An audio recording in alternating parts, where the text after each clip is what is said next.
What is going on? It is Andy coming to you with some Friday NHL Sniffs. What kind of mood are you in today? Are you like her? You see how happy that chick is?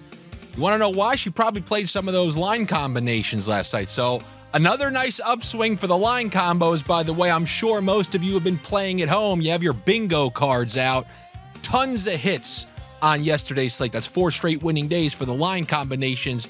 But nothing was nicer than the Zetterlund-Eklund combination. For some reason, those Lunds hold a special place in my heart. You know, the best part about it is when they're on the road in some of these games, go ahead, Toffoli, Celebrini, you take some of the defensive attention. We're going to let the Lunds feast on the second lines, although we did get it with about 30 seconds left. You want to know what I'm doing today? I'm exacting some revenge on these rat bastard Ducks. That's where I'm going to start today. Once again, I'm starting on the Ducks because I have some unfinished business here. That's how it goes with me, by the way. You take some money from me, I'm showing up at your door, and then I'm collecting that Tony Soprano juice. I'm looking for some juice today. And here's what I'm going to do. I look at this game, and I see a 6.5 total. Like, why is this one not at 6? Has Anaheim been scoring? Absolutely not. Has Detroit been scoring? Hardly.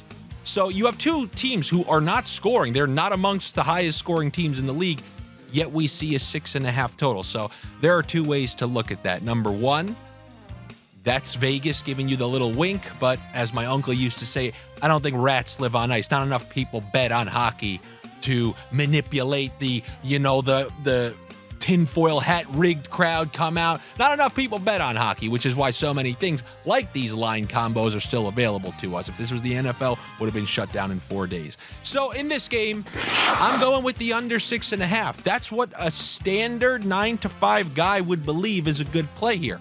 And I do think it's a good play. But do you want to know why this is coming with a little asterisk? How am I going to lose this bet? How? And then, you're probably yelling, what if Kane and Debarkin Lincoln? Debarkin and Lincoln. That should be some sort of new band. But Debarkin and Lincoln, Patrick Kane, yeah, sure, they can find themselves on the score sheet. What about you got to get to 7 goals to lose this game. So in order to lose this game, in my opinion, some of the line combos have to hit. That same line that screwed us the other night, I'm putting them right back in. I'm putting the Zegras, Terry, and the Terry Vetrano. Both of them pulling very nice prices. Or, you can do the full line. Okay, we lose that. We're hitting that under. Unless the entire threesome on Detroit comes through, and in that case, we hit that line combo. I'm trying to do what I did the other night, build a safety net. I just need to see how they screw me. I want to see if they get to 7 goals without the big line from Detroit all hitting, without the only good players on Anaheim hitting, yet somehow we're getting to 7 goals. I am looking forward to. Are you watching that Jake Paul, Mike Tyson fight? No, you're going to be tuned in to the final 10 minutes of this Ducks game once again. So I'm going with the under 6.5 in this Ducks Detroit Red Wings game. Then let's moonwalk backward a little bit to a different game that a lot of people probably have a lot of interest in, and that's this Colorado Avalanche Washington Capitals game. This is interesting for a couple of reasons. One very big reason, actually, and that's the return of the Nichushkin train. Do they call Nichushkin the Nichushkin train? Did I just make that up? Did I hear that somewhere? Did I read that on some insane Reddit thread? I don't know, but he's returning back to the lineup. The only question that remains to be seen, where is he going to be slotted? Typically, you think, okay, they might just throw him right up there with McKinnon and Rantanen, but that Lehkonen, McKinnon, Rantanen line has been so effective. My gut tells me they're not breaking that up immediately. If the game doesn't go their way and they're trailing, I don't doubt it at all, but I think he'll start on that second line alongside Middlestat. Now, I think they're getting Jonathan Drouin back in this game as well as Miles Woods. They got pieces coming back in. Typically, Drouin plays his best with McKinnon. That's how you get the most out of Drouin. But like I said, tough to break up that line the way it's operating right now. So there's a chance you could be getting Middlestat with Nichushkin and Drouin on that second line, which makes that second line extremely viable. So the first thing I'm going to do, I'm taking the minus 125 point on Val Nichushkin. You saw when Lehkonen came back into that lineup. His price shot up to the moon since then. You really don't get much time with this Avalanche before prices really start to soar. And yes, Lehkonen may start on that top line, but like I said, if they trail the Caps at any point in this game, things aren't going their way offensively, then maybe you see Nichushkin on that top line. I think he will take Lehkonen's spot on the top power play. Lehkonen really, he's got a decent shot in the bumper position, but they don't have a big body in front of the net like Val Nichushkin. You think about some of those playoff goals, some of those power play goals that they've scored. You don't get much of a better screen, and he has good hands in front of the net. I would think Nichushkin resumes his net front duties on the power play. Maybe not game one because the power play has been operating. We will see. I think he's going to be there. Regardless, this price is probably going to skyrocket, and maybe I should wait to game two. But if he has 2 points tonight, you want to know what game two is going to be? Minus 160 for a point for Val Nichushkin. So I'm going to try it. Lehkonen got a point in his first game back.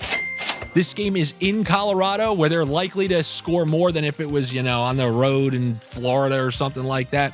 We know they can put up goals in there. They've been putting up goals without all these guys in the lineup. Now, with all them back in the lineup, this is like an Avalanche that's, more so like an Avalanche, which is why I think taking the Avalanche in 60 minutes plus 100 is a pretty good bet.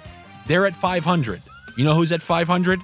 The roster that took the ice on all those nights. Not this roster with all these improvements up and down the lineup, especially on their own home ice where they just beat the Kings, they beat the Cockroach Kraken. The Avalanche pretty much always play well on their own home ice because it's an advantage being in there in Colorado than Washington shipping into town. You can still obviously play your Washington line combinations. They've been great, but I'm going to go with Colorado plus 100 in this game. Then one last game I want to look at is this Columbus Blue Jackets Pittsburgh Penguins game. I've talked about games like this many times in the past and a couple times already this season. When you have two bad teams, and don't try to kid yourself, that's what the Pittsburgh Penguins are. I think they're already embracing a fire sale. You have two bad teams who come together. It can go one of two ways. This can be a 7-5 game, or this can be the most boring 2-1 game you've ever seen in your life. So you got to ask yourself, do you feel lucky? What I think we have working in our favor is that the Blue Jackets have just lost a ton of games. Where if they were just win one, lose one, win one, I don't think you'd see much punch from them. They'd be a team returning from a long road trip, then they come back, lay an egg. Can you really lay an egg if you just lost 6 in a row? You at least have to give your home crowd a decent effort. I think there could be some goals on this Columbus side. Yeah, sure, there's always going to be a chance on Pittsburgh side that the big guys are able to come through. But on this Columbus side, I know Josh talked about this earlier. I posted it on my Patreon last night. The A.Fantilli plus 105 point. He's on that top power play. He's on the second line with Yegor Chinakhov, which is going to be a great line combo. But that Fantilli point is plus 105 against Pittsburgh, who has poor defense and poor goaltending. This is one I think we should be able to hit. We've seen Columbus in some home games. The home game against Toronto, the home game against Edmonton. They can pour it on offensively in random home games. Let's hope that it's one of those. So give me those player props on the Columbus Blue Jackets. That's what I have for you here on a Friday. I know you thought the video wasn't coming out. You need to relax. You really do.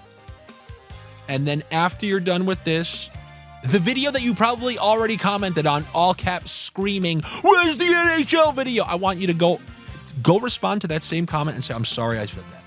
I'm sorry I said that. I have gargoyle tendencies. I'm sorry. I'm going to work on it next week. I'm not going to be quick to be a gargoyle. I'm going to have that stone kind of thaw out in a slower fashion. I'm going to wait 3 o'clock, no video. Then I'm going to be the gargoyle." So do me a favor. Go watch Dave and a Dan. Pretty good episode. Oh, Dan. Go check it out. I think you guys will enjoy it. Always do the things that I ask for because it is extremely helpful. Shows my videos to more people, more sniffers. You never know. Maybe I'll be on TSN with Carla. How quickly would I get fired? I already have this hot BU chick dancing in the background of my video. You hired a guy who put a BU chick dancing in the back of the video. And to that guy who says I sound like Paul Bearer when I do that, that's actually pretty funny. Anyway, like, comment, subscribe to the YouTube channel, the big three, the Dunkin' Donuts, bagel, donut, muffin. Click the notifications, even though it doesn't work for some people. I think it helps the algorithm. And then obviously to support my channel, to support a creator, come be a minority owner of this show by joining the Patrons, patreon.com/AndyFrancis. That's obviously where I'm going to post my weekend picks as well. I hope to see you over there. If not, I will see you on Monday for another round of NHL Sniffs. Take it easy.